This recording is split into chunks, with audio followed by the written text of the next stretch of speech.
Tom Harris wasn't always a single dad.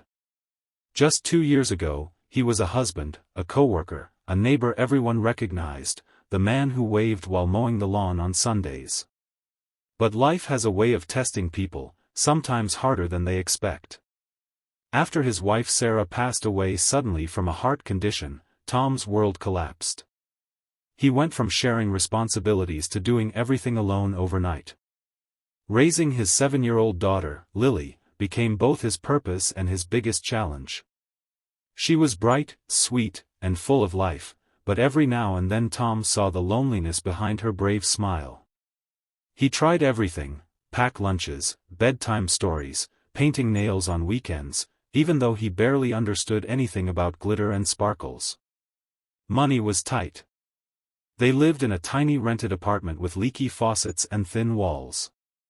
Tom worked 2 jobs, day shift at a warehouse and night shift delivering parcels. He slept in short bursts, always waking up before the sun, packing Lily's school bag and kissing her forehead before rushing out. Every month, bills grew taller while his paycheck shrank under the weight of reality. But Tom survived. Or at least, he tried to. Then came the day he couldn't. It was a Saturday morning, and Lily tugged Tom's sleeve. "Daddy, can we buy ingredients? My teacher said we have to bake cupcakes for the class project." Tom forced a smile. "Of course, sweetheart." He checked his wallet quickly, just to be sure. He had a few notes, enough for basic groceries. Or so he thought. The supermarket was crowded, buzzing with weekend shoppers. Tom guided the cart slowly while Lily danced beside him, picking sprinkles and tiny cupcake liners with stars. He didn't have the heart to tell her they were too expensive.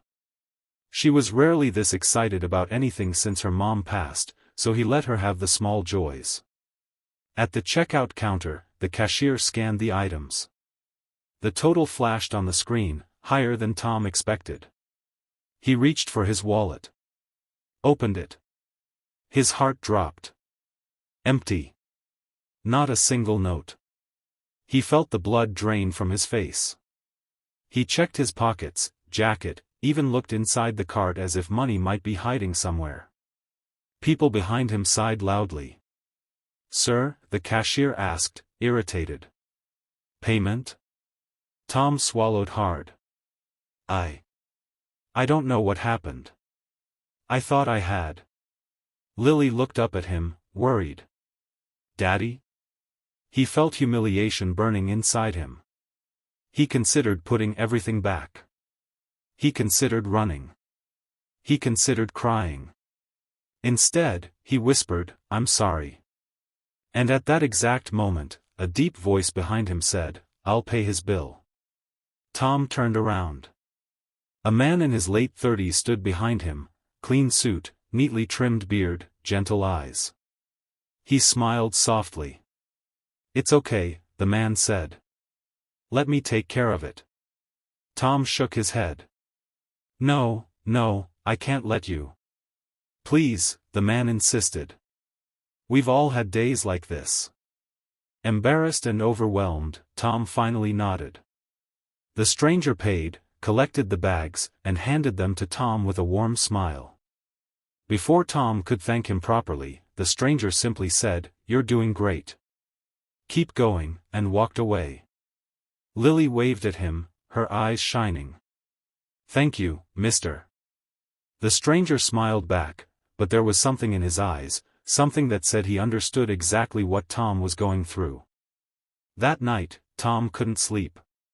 He kept replaying the moment, how a complete stranger stepped in when he had nothing left. He didn't know the man's name, job, or story. Yet that one simple act lifted a burden he'd carried for years. He decided he would find him. But fate had already planned something else. The next week at school, Tom was called in for a meeting. When he entered the classroom, he froze. The stranger was standing right there. "Mr. Harris," the teacher introduced, "this is Mr. Reynolds, our new school counselor." Tom blinked. "You?" Mr. Reynolds smiled. "Small world, isn't it?" They sat together after the meeting. Tom opened up about his struggles, life after his wife, working 2 jobs, and trying to be both mom and dad. Mr. Reynolds listened patiently. Then he placed a hand on Tom's shoulder. "You're stronger than you think," he said. "And you don't have to do everything alone. Lily's school has support programs, parenting workshops, even financial aid options. You just have to reach out." For the first time in years, Tom felt something he thought he had lost: hope. With the counselor's guidance, Tom applied for support. He received grocery assistance, help with after-school care, and even emotional counseling sessions. He didn't feel ashamed for needing help anymore. He realized strength wasn't doing everything alone. Strength was allowing others to help when you're drowning. Slowly, Tom's life improved. He spent more time with Lily, helping with homework, taking Friday walks, cooking real dinners instead of instant noodles. And one evening, as they placed the cupcakes they baked together on the table, Lily hugged him tightly. "I like this version of you, Daddy," she said. "You smile more now." Tom choked back tears. "I'm trying, sweetheart."